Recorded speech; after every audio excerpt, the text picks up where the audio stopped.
¿Por qué no tomar un buen café mientras charlamos de literatura, arte, cultura? Acompañemos el encuentro con buena música, eligiendo la biblioteca para estar más cómodos. En Radio Ñandutí, esto es La Biblioteca, con la conducción de Neri Peña.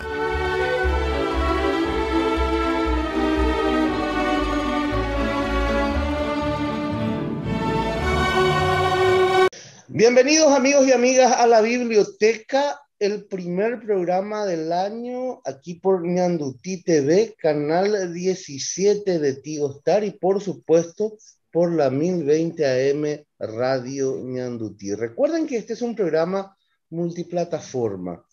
Nos pueden ver por el canal 17 de Tigo, Ñandutí TV, escuchar por la 1020 AM Radio Ñandutí.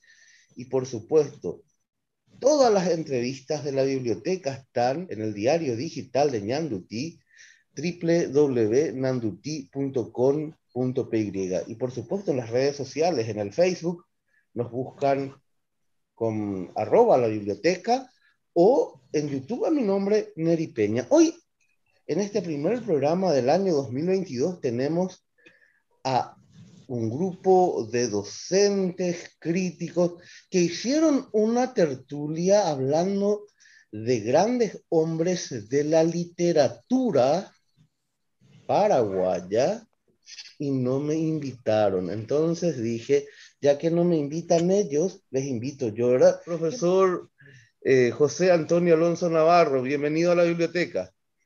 Muchísimas gracias, don Neri, pues muy encantado, contentísimo de estar aquí y un honor poder compartir además con grandes de la literatura como tú, como el profesor Gabriel Ojeda y como el profesor Jorge Daniel. Bueno, profesor Gabriel Ojeda, bienvenido a la biblioteca. Muy buenos días, Neri, José Antonio, Jorge Daniel, mucho gusto estar en este programa. Y esperemos ser de ayuda y de apoyo para poder conseguir que el primer programa del año sea todo un éxito. Gracias. Profesor Jorge Daniel García, bienvenido a la biblioteca. Muchísimas gracias por la invitación y contento de estar acá para ver qué sale de esta nueva tertulia virtual. Bueno, en realidad estuvieron hablando de grandes hombres de la literatura, hablaron de Casaxia, estaban hablando, ¿de quiénes hablaron? ¿Casaxia? ¿Marcos? Pues Neri, sí. Rua Bastos. Sí.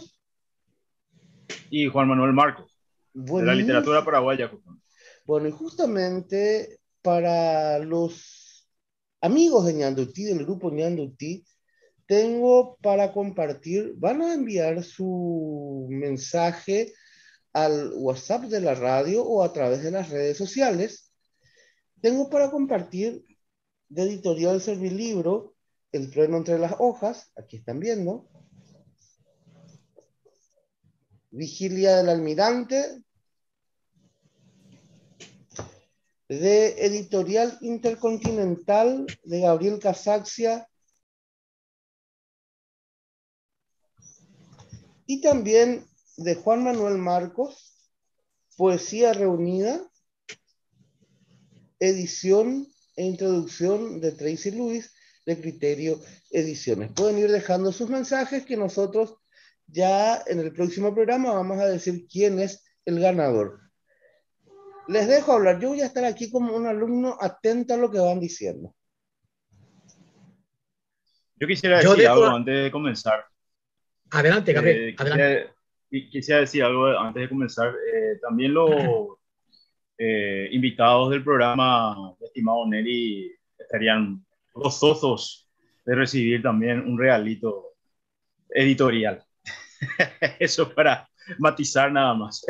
No hay problema, le vamos a pedir a Vidal y a Sánchez y a Gatti para enviarles un pequeño presente. Yo te digo, todo esto tengo para la audiencia, así que vamos a pedirle a los editores que suelen, a los grandes amigos editores que suelen colaborar con la biblioteca. Excelente, excelente. Vos sabés que quiero comenzar, estimado Neri, José Antonio y Jorge, con la pregunta que justamente le hizo en la tertulia pasada que tuvimos, mientras degustábamos una jugosa colita cuadril y otra tapa cuadril con choricito y sopa paraguaya. El amigo Jorge le preguntó al profesor Alonso qué pensaba de la babosa de Casax. No sé si te acordás, Jorge, que le preguntaste. Sí, él me preguntó, Jorge hizo esa pregunta como se dice, y voy a utilizar una locución verbal para abrir boca, justamente muy en consonancia con ese asadito jugoso, suculento que nos estaba preparando Jorge. Pues contestando como pueda a la pregunta de don Jorge. Bien, pues a mí Gabriel Casaccia siempre me ha gustado. Me ha gustado muchísimo. Hace ya algún tiempito que leí algunas de sus obras y lo recuerdo con mucho cariño, sobre todo porque Casaccia tiene esa mirada crítica, hace o lleva a cabo esa radiografía crítica, realmente a veces demasiado crítica e insolente, me atrevería a decir, de la sociedad paraguaya, de la idiosincrasia paraguaya, del pueblo paraguayo. Casaccia tiene dos etapas, como le decía a don Jorge. Después yo quiero que estos dos grandes expertos aporten también y me iluminen, como diría Miguel de Cervantes, las mientes, ¿no? Tiene dos grandes etapas. Primero los cuentos, donde Casaccia empieza a experimentar. ¿Hasta dónde soy capaz de llegar con el lenguaje? No le interesa tanto la temática ni los temas a Casaccia como el lenguaje, le interesa más la experimentación. No tanto el vanguardismo, sino hasta dónde soy capaz o puedo ser capaz de llegar con el uso del lenguaje. Pero es un lenguaje, en un principio, un poco barroco. Gabriel Casaccia en sus primeros cuentos está muy influido por la literatura del siglo de oro español. Y esto se nota en las expresiones, se nota en la estructura y se nota sobre todo en el tipo de vocabulario y de léxico. Es decir, hay un influjo tremendo, tremendo de los grandes autores del siglo de oro español. Pues a saber, Lope de Vega, Tirso de Molina, incluso Miguel de Cervantes. Y esto le sucede también a una joven Josefina Pla en su poesía, donde también notamos cierto influjo del barroco y sobre todo de la Edad Media en algunos temas o tópicos como el Udisunt medieval y también en el uso del lenguaje y sobre todo en ese intento de imitar algunas palabras procedentes de la literatura medieval española como la de don Jorge Manrique Coplas por la muerte de su padre. Pues esto le sucede a Casaccia en los primeros cuentos. Hay un lenguaje ampuloso, hay un lenguaje encorsetado, hay un lenguaje donde experimenta las figuras literarias, figuras retóricas, figuras de pensamiento, etc. Pero ya en sus novelas, en las novelas que publica posteriormente, trata de utilizar un lenguaje, no sé si estarán de acuerdo conmigo, don Jorge y don Daniel, mucho más sencillo, mucho más directo, mucho más desvergonzado, diríase. Y esto sucede Profesor, en La babosa. Sí. Justamente como para contextualizar la pregunta que te hice en ese momento, te había señalado que mi lectura de Casaxia fue una lectura de juventud y de las primeras lecturas que tuvo. Aclaro ya que no soy ningún experto en literatura, apenas hablo desde lo poco que leí, cero expertitud en temas de literatura, pero sí puedo hablar de mi experiencia como lector de algunos de los cuentos, algunas de las obras de Casaxia. Y si bien al principio, siendo muy jovencito, me llamó la atención la forma simple, sencilla con la que escribía y describía, al pasar de los años y leer otro tipo de cosas, leerle a los grandes clásicos de la literatura universal, algunos, me pareció ya Casaxia un poco simplón. Claro, no estoy yo señalando con el dedo absolutamente nada. Digo nomás que tuve dos impresiones de la lectura de Casaxia. Esa lectura de jovencito, donde me gustó porque era como algo nuevo, como comenzaba a leer, y la lectura posterior, donde ya me pareció un poquito más prosaico. Eso quería acotar. Muy bien.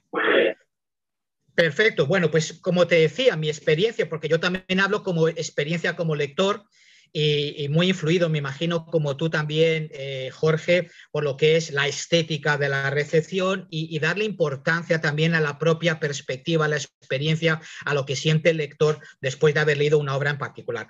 A mí me gustó La babosa. Quizás al principio, y te voy a ser muy sincero, la encontré algo exagerada, porque realmente vi mucha, y en esto coinciden muchos críticos, mucha visceralidad.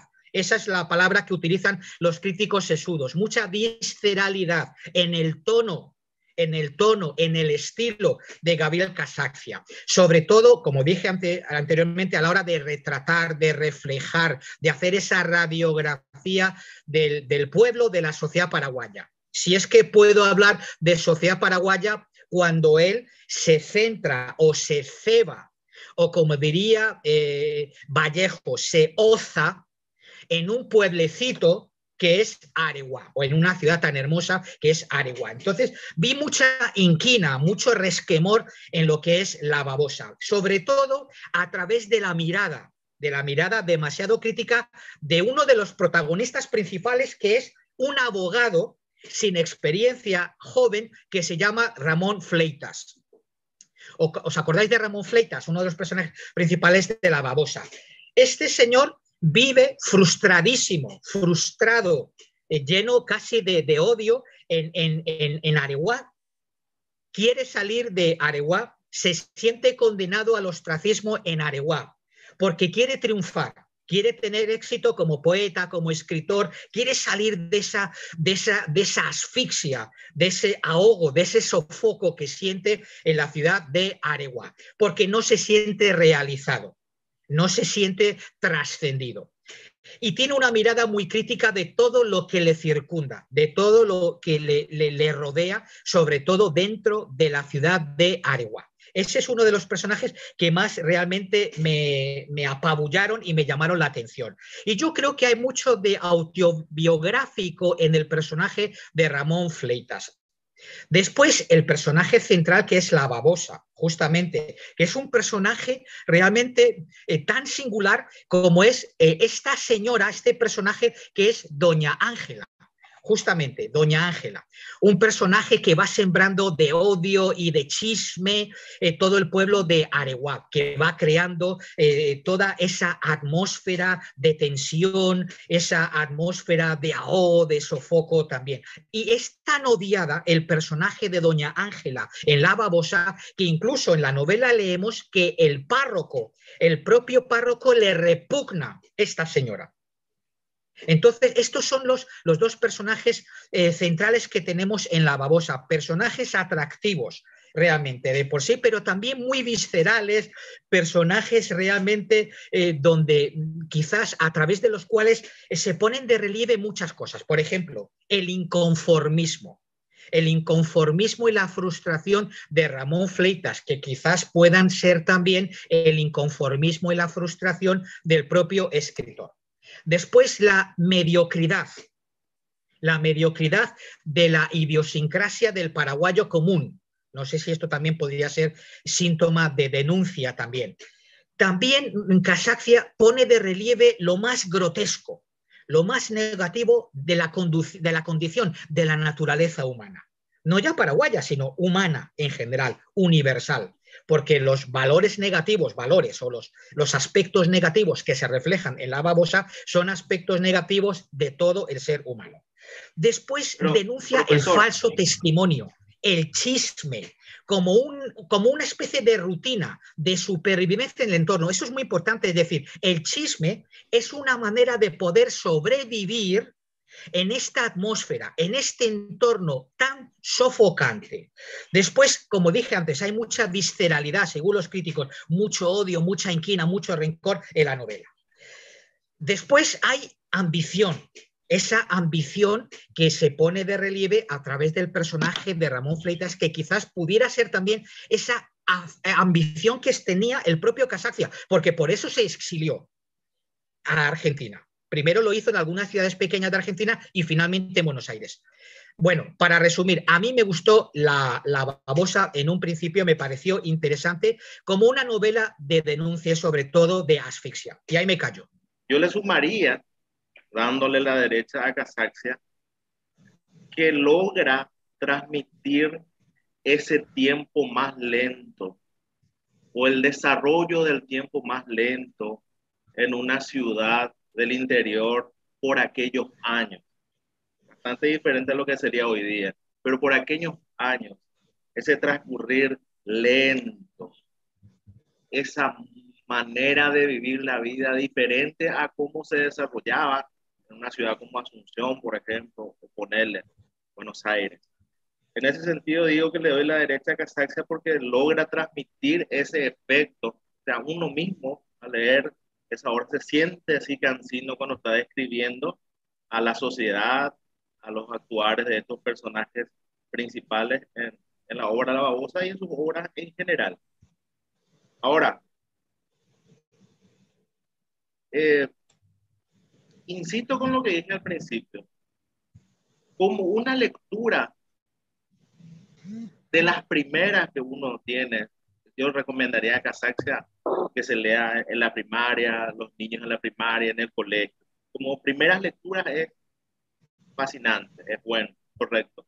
Pero es, a mi modo de ver, un escalón primario en el camino a descubrir formas de literatura superiores. Con eso no estoy diciendo plaga con Casaxia. Casaxia es uno de nuestros mayores escritores, ¿verdad? Pero también para los gustos los colores, ¿verdad? En mi modo de ver, Casaxia es, digamos, uno de los escalones primeros necesarios para poder acceder posteriormente a una literatura espiritualmente superior, estilísticamente superior, etcétera, etcétera, etcétera. Pero como digo, es un gusto mío, ¿verdad? Yo no soy ningún experto en literatura, así que si hay algún experto por ahí que esté escuchando o me vea y diga, ¿no? ¿Quién es este infeliz que está hablando así? Yo hablo por mí y por mi criterio y por mi gusto personal a partir de mi lectura y de mi experiencia en la lectura de algunas de las obras de Casaxia, ya que estamos hablando de Casaxia. En realidad hablamos de varios, de muchos autores y de muchos temas en aquella ocasión. Pero quiero dejar claro nomás eso. Y con esto hago el puente para pasarle la palabra a mi estimadísimo amigo Gabriel. Así que Gabriel, te paso la pelota a vos. Quisiera acotar algunas cositas más sobre todo lo que dijo el doctor Alonso y también vos, mi estimado Jorge. Y también en el silencio, pero en la atenta audición del estimado Neri, porque a veces tenemos que ser buenos escuchas, oidores, mal hablando, buenos oyentes, porque oyendo se entiende, se aprende, se aprehende y por sobre todas las cosas crecemos entre todos. Yo lo que quisiera acotar a todo lo que dijo el doctor Alonso y Jorge también con respecto a la novela de Casaxia, es que, como todos sabemos, como la crítica literaria paraguaya habla acerca de los autores paraguayos desde el punto de vista del novecentismo paraguayo y desde el punto de vista de lo que se instaura a partir de la crítica misma que hace el doctor Marcos a la literatura paraguaya, de un canon literario que surge, muchos dicen, de lo de la crítica a partir de Casaxia, donde se moderniza de un punto de vista literario la narrativa, y todo lo que surge a partir de Casaxia ya es otra cosa totalmente distinta a lo que buscaban los autores primigenios de comienzo del siglo XX, de mitad del siglo XX justamente. Si bien es cierto, en La babosa se retrotrae al paraguayo común dentro de un conglomerado de indiferencia social, también es cierto que nos muestra algo muy interesante, y es algo que nosotros, si es que vamos, entre comillas, escarbamos el interior del país, nos damos cuenta. Y es que hay ciudades como Areguá, que con el impacto demográfico del urbanismo exacerbado, acelerado y mal planificado, crecen supuestamente estas ciudades. Crece Asunción, crece el Paraguay, desde el punto de vista demográfico y urbanístico, pero crecen mal. Fui a Areguá hace unos 3 años justamente para intentar hacer una crítica in situ de lo que Casaxia vio en su época y que nos manifestó a través de la babosa, que es su Ítaca. Él, como un Ulises, como un Odiseo, se autoexilia a la Argentina porque entiende que es imposible acá que alguien le lea y que alguien mínimamente le haga una crítica razonable a todo lo que él está planteando desde el punto de vista literario. Evidentemente, él quería algo más, y en ese algo más es donde hay una evolución de la literatura paraguaya desde ese punto de vista estilístico, como diría un amigo nuestro en común, Jorge Canese. En la estilística es donde nosotros nos damos cuenta que un autor está o evolucionando como autor o simplemente está poniendo el pivote desde donde se va a construir algo nuevo. Es decir, Casaxia vendría a ser la base fundamental a partir de la cual los paraguayos empiezan a escribir de otras cosas. No ya lo que Teresa Lamas, Manuel Domínguez, Manuel Ortiz Guerrero y otros grandes como Julio Correa han manifestado antes, 50 años antes. La misma Josefina Pla, cuando le preguntan una vez en una entrevista, le dicen: Josefina, usted es una de las más grandes poetisas paraguayas, paraguayo-españolas, hispano-latinoamericanas. Y ella le responde con la humildad de siempre, esa humildad característica y violenta que ella tenía, virulenta hasta si se quiere decir. Le dice: mire, acá nadie escribe, acá nadie lee, cualquiera que tenga mínima cultura general va a sobresalir sobre el resto. Y es una gran verdad. Y eso es lo que Casaxia nos quiere mostrar a través de su obra. En este país no vas a evolucionar literariamente hablando porque los perros no te leen. Entre propios escritores no nos leemos. Eso creo que tiene que ver la grande, que se puede hablar. Eso es lo que se puede decir sobre la gran denuncia que está haciendo Casaxia. Y volviendo a la parte inicial del tema de donde yo salí, de Asunción para ir a Areguá, en la línea 11, Areguá, que va de acá. Gabriel, antes que siga, sí, vos decís sí, que justamente por esas razones que recién describiste es que no se dio, digamos, el salto literario paraguayo de calidad para, no te digo en el sentido de producir en masa escritores de primera línea, sino que por esa razón no se dio el salto de calidad superior para tener, no sé, pensando muy lejos, ¿verdad? Por no tener un Dostoyevsky o no tener un Tolstoy. O sea, o hay más luego una diferencia de nosotros paraguayos como sociedad acá en el centro de Latinoamérica que nos hace más dificultoso que aparezca un tipo, una señora, una mujer con unas características especiales para la literatura. Muy buena pregunta, muy buena pregunta. Y voy a responder esta brevemente para después terminar con lo mío y darle la palabra al doctor Alonso. Justamente, si nosotros nos ponemos a pensar sobre los escritores que estamos hablando, los autores que estamos hablando, los tres escritores tienen algo en común: el exilio de su territorio patrio. En Casaxia es un autoexilio. En Juan Manuel Marcos eso es un acto de exilio, a pesar de todo lo que le persiguieron también durante la dictadura. Pero Roa Bastos ya pensaba en la literatura que quería escribir antes de salir. Juan Manuel Marcos también, Gabriel Casaxia también. Y dentro de la convergencia de la palabra exilio en estos tres autores, se da algo muy interesante, que son personalidades que salen fuera del país y fuera del país se les lee.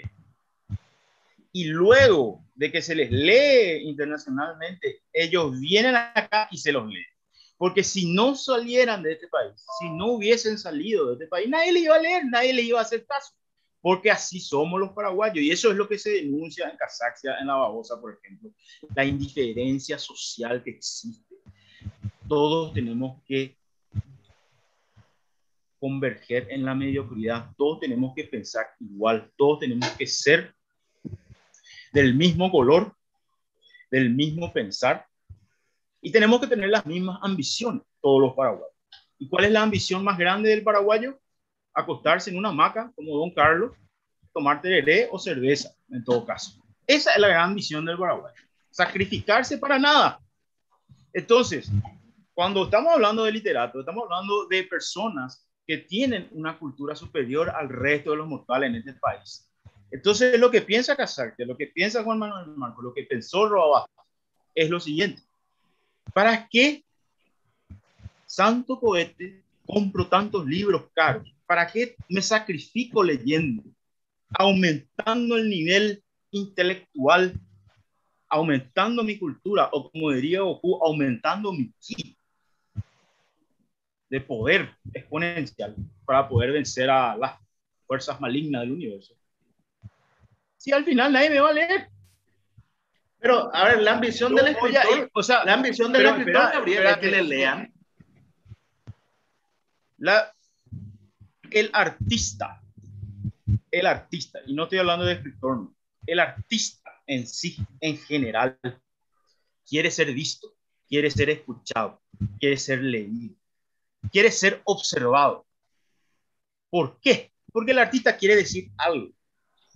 Es el poeta al que se le persigue en cualquier sociedad. Y eso yo no lo dije.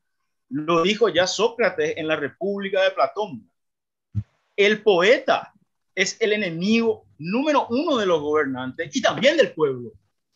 Porque puede echar gobernantes el poeta con su lírica. Pero una vez que los gobernantes corruptos, sinvergüenzas, ladrones, delincuentes salgan del poder, el poeta le critica al pueblo porque vuelve a poner a delincuentes y corruptos en el poder. ¿Y qué hace el pueblo? Le persigue al poeta. Porque el poeta canta las verdades.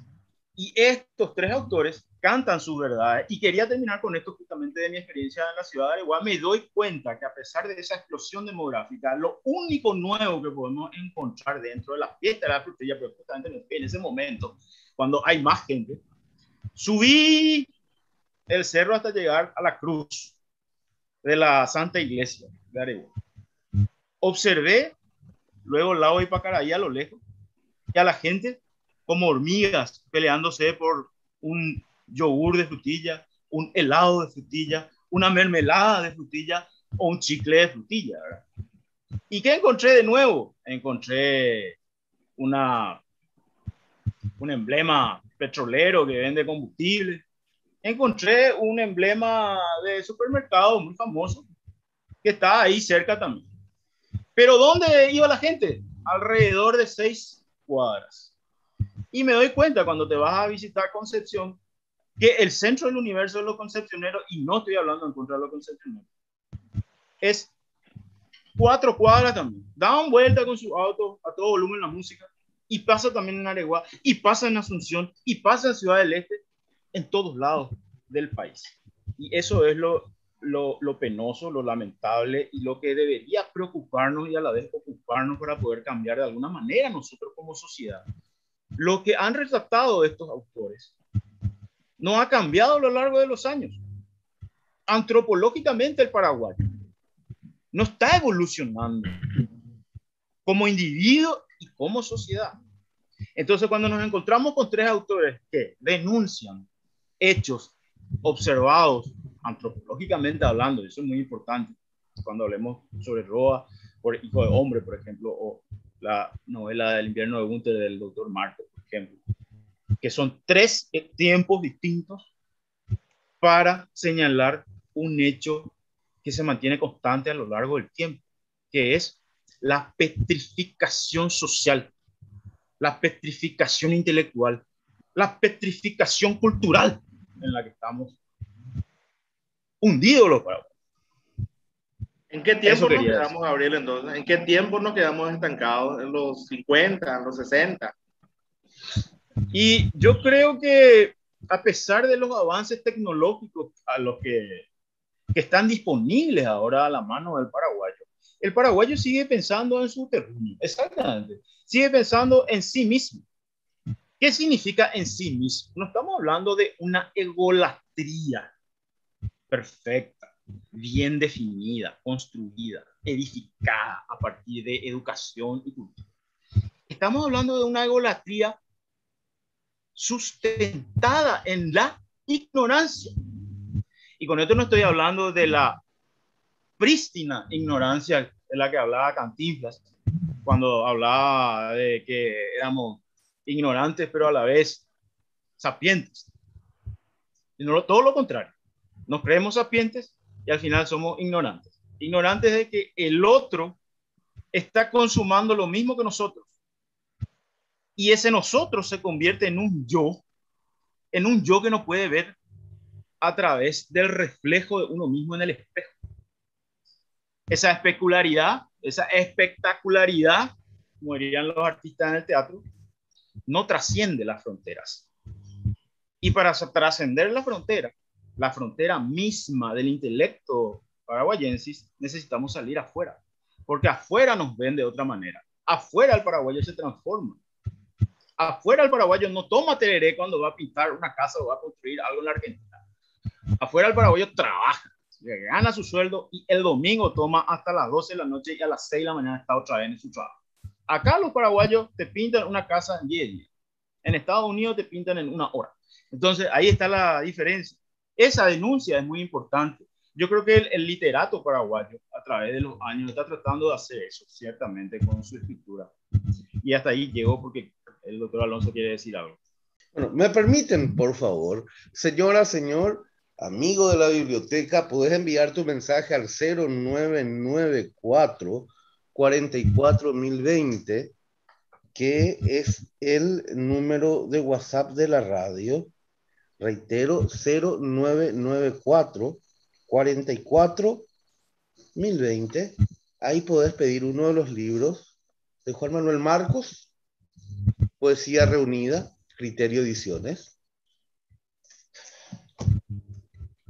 Gabriel Casaxia, Criterio Ediciones.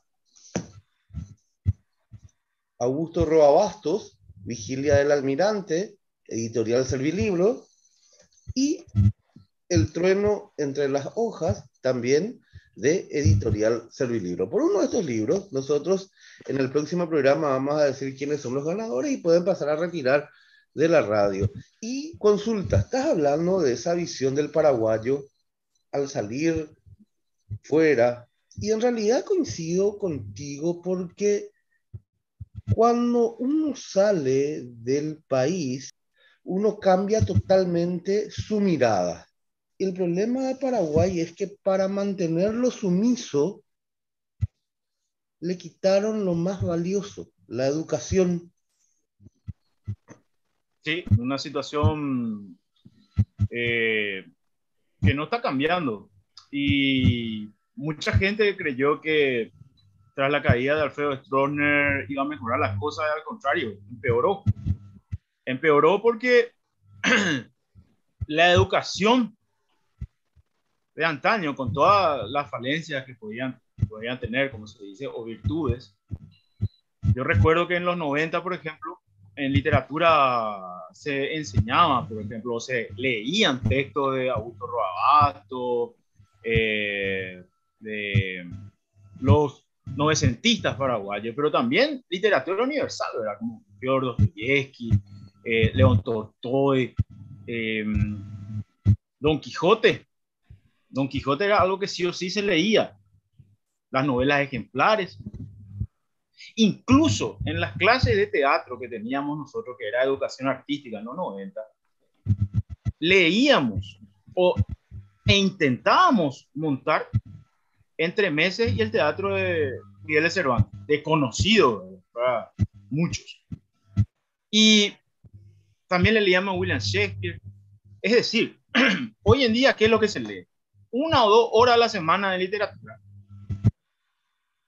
Y, por cierto, es una crítica que hago yo siempre, no voy a estar autocensurándome en este sentido. Los autores paraguayos que se leen ahora en los colegios no son Roa Bastos, Casaxia. Se dejaron de leer, yo no sé por qué. No sé por qué. Eso es algo que hay que preguntarle a la dirección cultural del MEC. Pero es matemática. No se le enseña a razonar matemáticamente a la gente. Eso es algo muy importante. 2 horas Gabriel, en la semana. Si me permite la interrupción. Esto es universal y haya estado en la llaga. universal.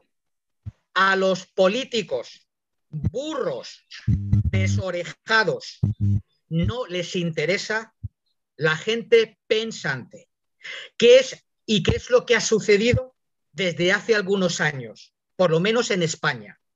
Se están eliminando las humanidades. Humanidades. Conjunto de materias que humanizan y hacen a los hombres y a las mujeres humanos. Han quitado el latín, han quitado el griego clásico, están quitando o ya han quitado la religión y la han suprimido por la ética. Está bien, pero hablamos de religión como historia de la religión. Se están cargando la filosofía. Y lo peor, están quitando la literatura. Yo soy de una generación, Gabriel, donde se nos enseñó latín y griego clásico desde la más tierna infancia. Tenemos esa suerte.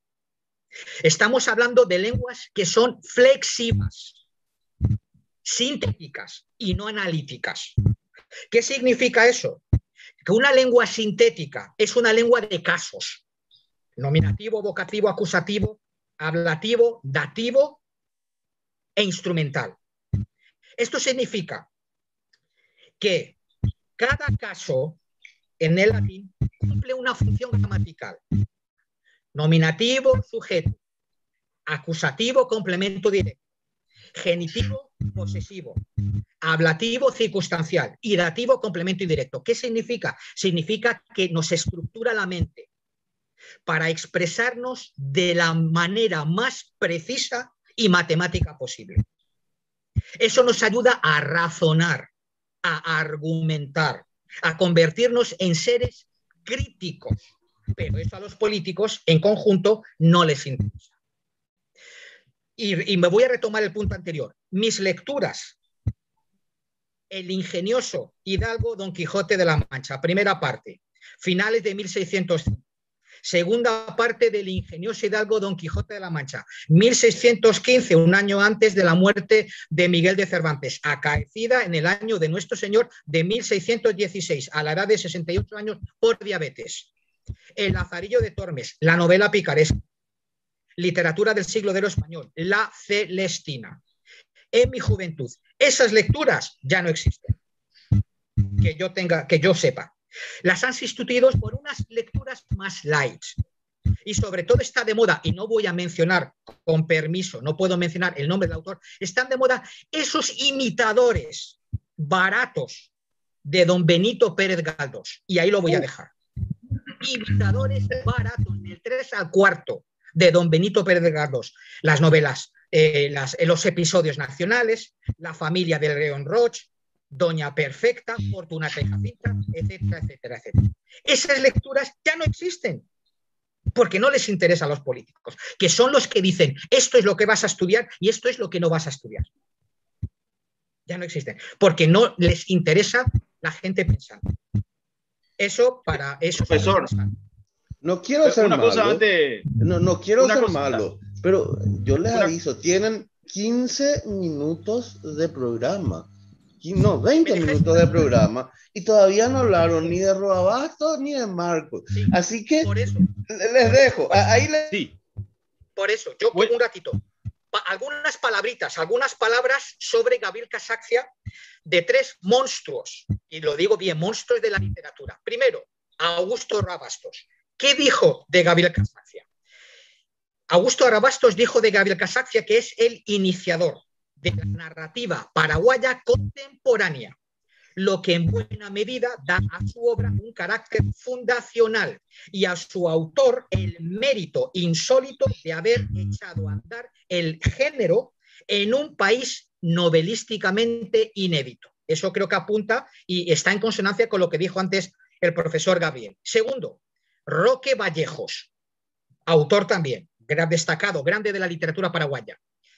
Desde Barret, nadie en la narrativa paraguaya había apuntalado tan crudamente la realidad nacional.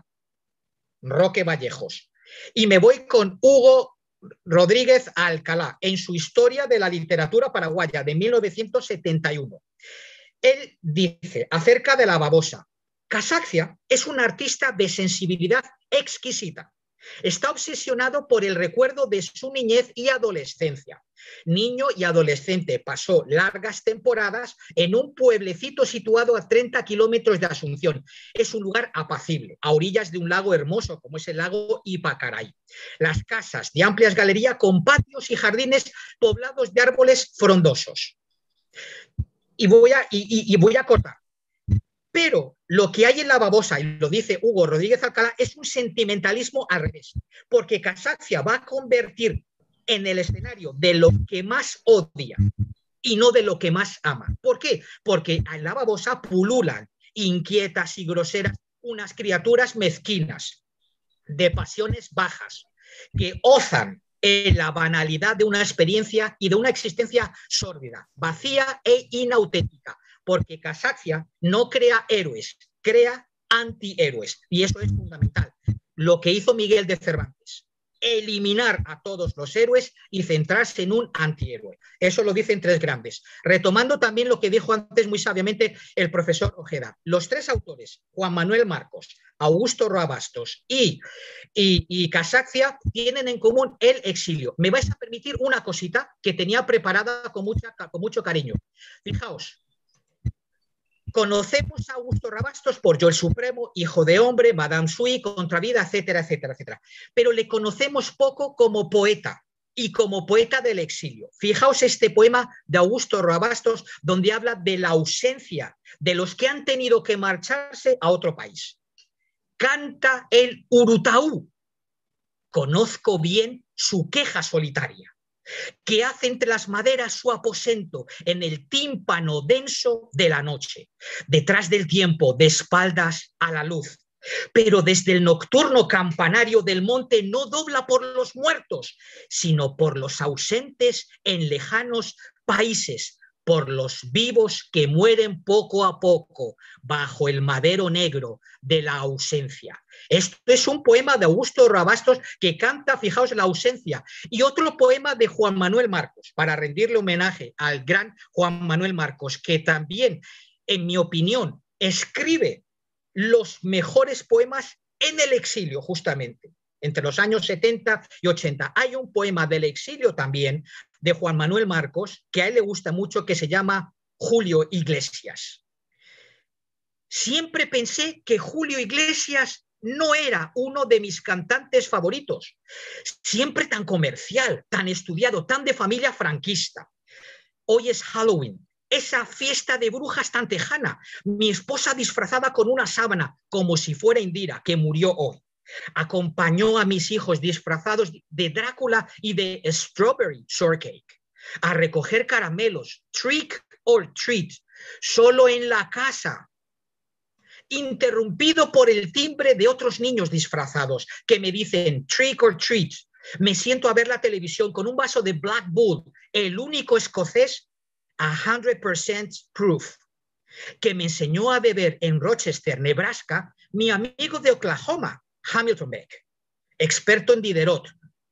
En la tele, Iglesias canta en italiano la guarania paraguaya Recuerdos de Ipacaray, en un estadio impresionante y nocturno de Jerusalén, con las letras superpuestas en un canal de Dallas, por si el televidente está grabando ilegalmente el histórico recital, en su VCR comprado con Mastercard. Iglesias le dice la palabra guaraní Cuñataí a las chicas de Jerusalén. Y esos rostros sonríen al contacto con la palabra guaraní. Rostros rubios y morenos, de ojos negros y azules, judíos de Israel, de Venezuela, de España, de Estados Unidos, de Paraguay.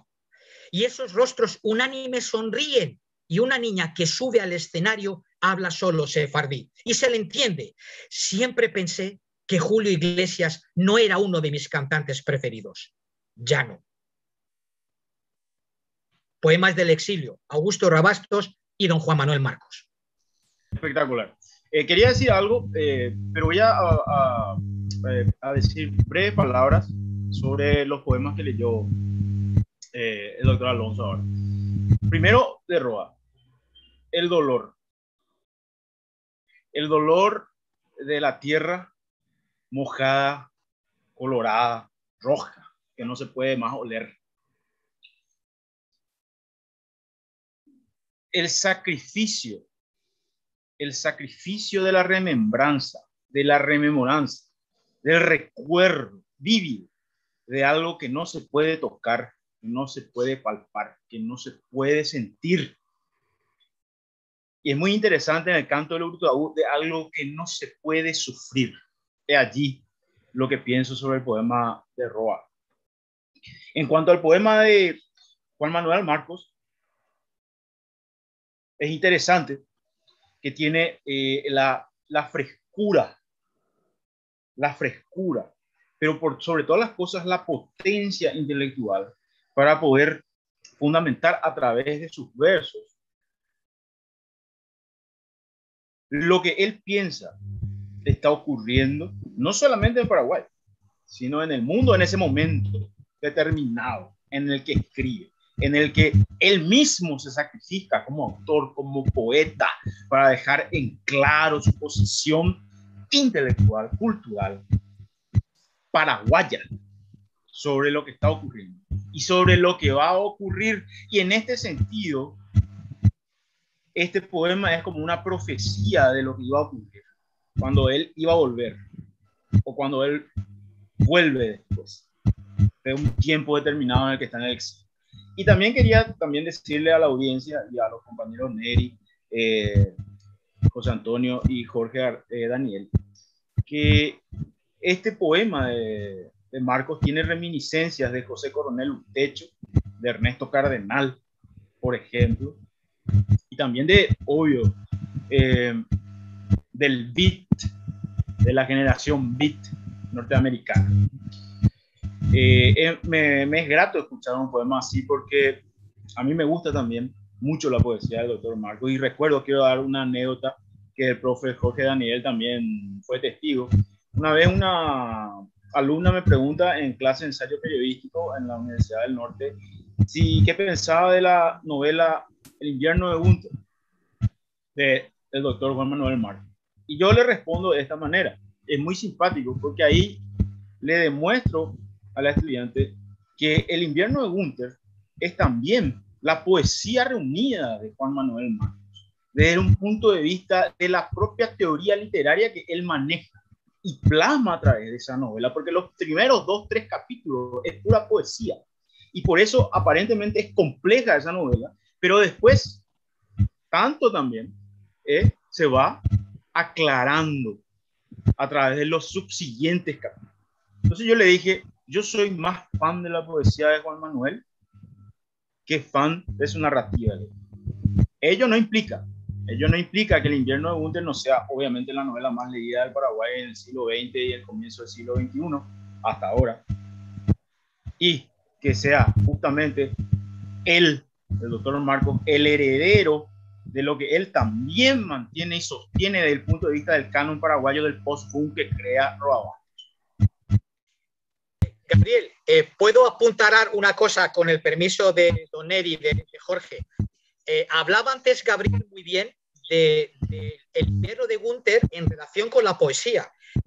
Hace poquito me pidieron que hablase un poquitito sobre lo que es el ritmo poético del invierno de Gunther. Entonces, en ese estudio me di cuenta de muchas cosas de las que antes no me había dado cuenta. Y es que El invierno de Gunther realmente es pura poesía. Y descubrí cosas muy interesantes. Por ejemplo, fijaos, si uno vuelve a releer, como hay que hacer, El invierno de Gunther, se va a dar cuenta de todas esas imágenes literarias y poéticas que quizás no contengan otros poemas y contiene lo que es una novela. Y me sorprendió descubrir la cantidad de epítetos literarios que se suelen utilizar en poesía, se utilizan en la novela El invierno de Gunther. Y tengo aquí recogidos unos ejemplos que voy a compartir con vosotros. Pequeño bar, desteñido y arrugado abrigo, breve nariz, desgarbado y puntual Latin lover. Imaginaos el uso del epíteto literario que se suele dejar para la poesía. Después, la sinestesia, Es decir, esa cantidad de adjetivos que se utilizan para crear sensaciones en el lector y que son prototípicos de la poesía, se utilizan en una novela.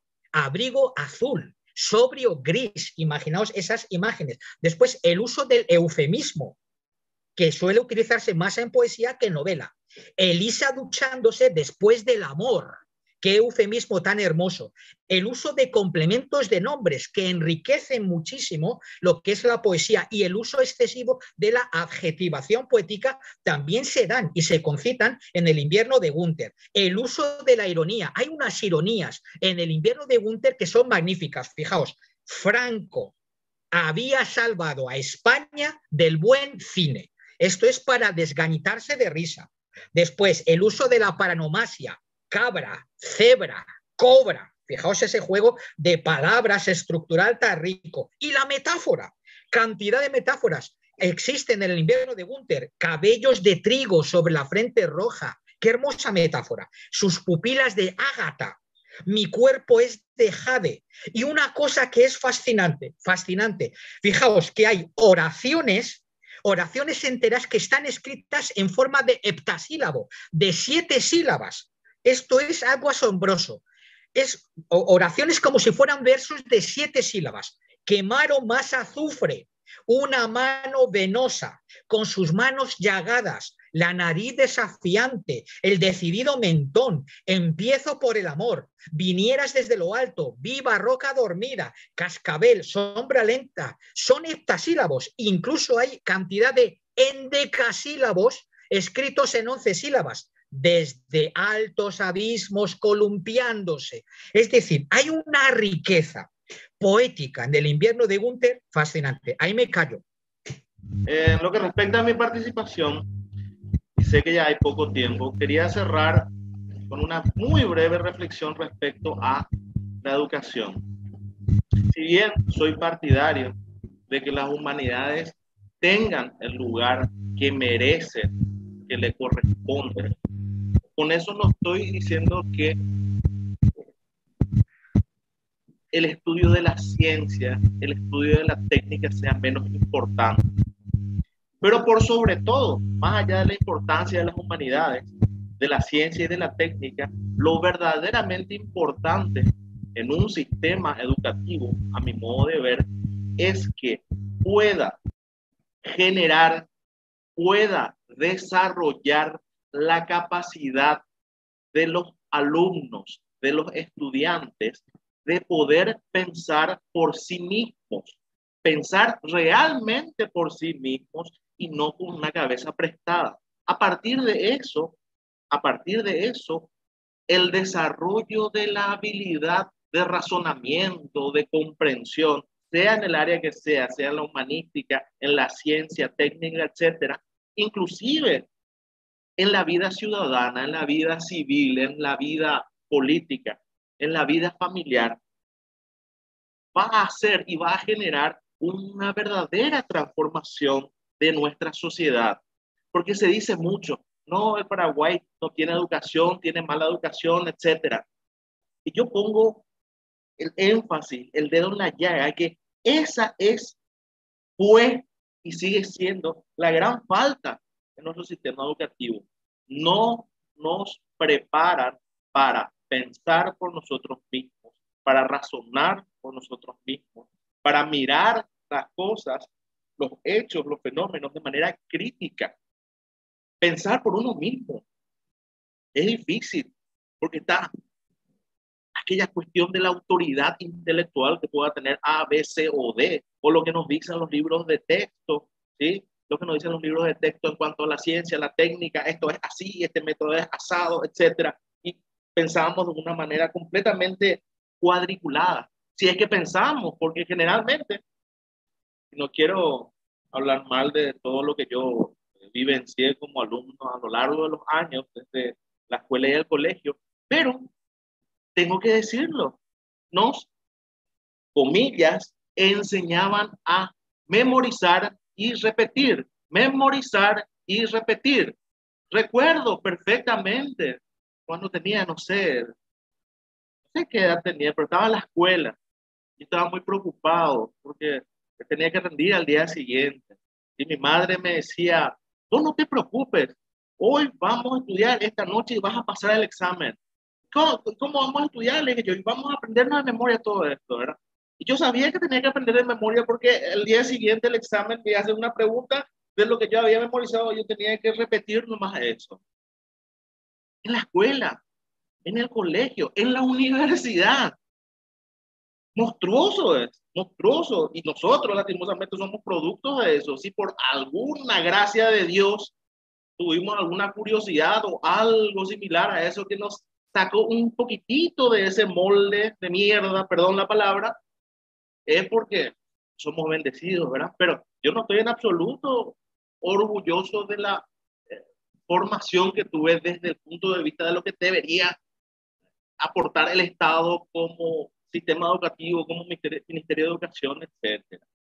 Pero tampoco veo todo un negro en el sentido de que no, esto no va a cambiar nunca, vamos a seguir siendo siempre la misma. No, yo creo que si gente como yo, como Gabriel, como Neri, como el profesor Alonso, fuimos de alguna manera formados en este sistema, pero aún así pudimos salir de la prisión, quiere decir que hay una luz al final del camino y que se puede, que nosotros, a pesar de los garrotazos y de todo lo que tuvimos, hayamos salido un poquitito, ya significa que se puede. Entonces, esa reflexión quería dejar. Las humanidades son importantes, fundamentales, la filosofía, la literatura, el teatro, la pintura, la poesía, etcétera. También la ciencia, la técnica, pero por sobre todo, que podamos aprender a pensar por nosotros mismos, con nuestra cabeza, de manera crítica. Con esto quiero cerrar mi intervención, agradecerle a Neri por su mediación acá en esta tertulia, al gran amigo Gabriel Ojeda, al gran amigo el profesor Alonso Navarro, a toda la audiencia. Bueno, en realidad concuerdo con lo que va diciendo Daniel. Yo hasta ahora tengo un trauma. Teníamos la materia, se llamaba trabajo y más cosas. Y una de las definiciones, porque mi profesora era memorista, y este señor, a mí nunca me gustó memorizar las cosas, puse la definición de la familia, y puse con mis palabras, me aplazó. Y tuve que tragarme su definición, y hasta ahora vos me decís, ¿qué es la familia? La familia es la base de la sociedad, es un grupo compuesto por padres e hijos unidos por el amor. Y hasta ahora me quedé traumado con eso. Pero yo traté de ¿qué era la familia? ¿Y qué pasa con los que no tenemos papá? ¿Y qué pasa con los que no tienen mamá? ¿Y qué pasa con el...? Y yo quise poner, bueno, en mi caso la familia es mi mamá, mi abuela y no, tenía que ser la familia, el grupo. Ese es el problema con la educación. Lo otro, tenemos un poquitito de tiempo. Háblenme de Augusto Roabastos, por favor, antes de cerrar el programa. ¿Quién me... Neri, para abrir boca, ahora que mencionas a Augusto, y para resumir lo que también has dicho tú y ha dicho el profesor Jorge, estos versos de Augusto Roabastos, que yo creo que vienen al caso, ¿no? Los hombres tan tierra son los hombres de mi tierra, que ya parece que estuvieran muertos, por afuera dormidos y despiertos por dentro en el sueño de la guerra. Hay que despertar y hacer del Paraguay un país, como dijo Ramón Indalecio Cardoso, culto y preparado para lo universal. Pues Augusto Roabastos, Neri, 3 grandes obras, su trilogía, Hijo de Hombre, Yo el Supremo y El Fiscal. Yo me quedaría con la imagen del hombre paraguayo, del hombre campesino, del hombre que sufre día a día, del hombre del interior, del hombre que habla guaraní y del hombre que habla castellano, del hombre que vive en Iturbe, que vive en Sacupay, en Zapocay. Yo me quedo con Hijo de Hombre. Y además que nos enseña lo que fue por lo menos la historia paraguaya del principio del siglo XX.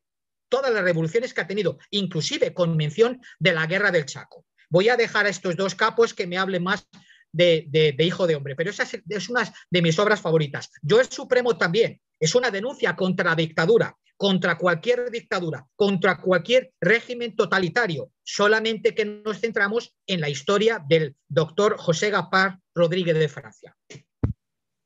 Bueno, el tiempo, tirano. Vamos a dejar para el próximo programa, pero quiero recomendar este libro para todos aquellos que dudan de la importancia de las humanidades. La primera edición de este libro se publicó en 1930. Es de un autor español, José Ortega y Gasset, Misión de la Universidad. Ahí vamos a entender muchas cosas. Sin las humanidades no hay vida, señores. Y la pandemia demostró eso. La pandemia sacó a la luz eso. Bueno, muchísimas gracias por estar en la biblioteca. Muchas gracias por acompañarme. Muchísimas gracias. Un placer. Un placer realmente. Un fuerte abrazo. Hasta el próximo programa. Gracias, muy amable. Todos los domingos de 14 a 15 horas, Neri Peña los invita a La Biblioteca, un ameno encuentro con la literatura, la buena música, la cultura y un buen café. La Biblioteca, los domingos de 14 a 15 horas por Radio Ñandutí.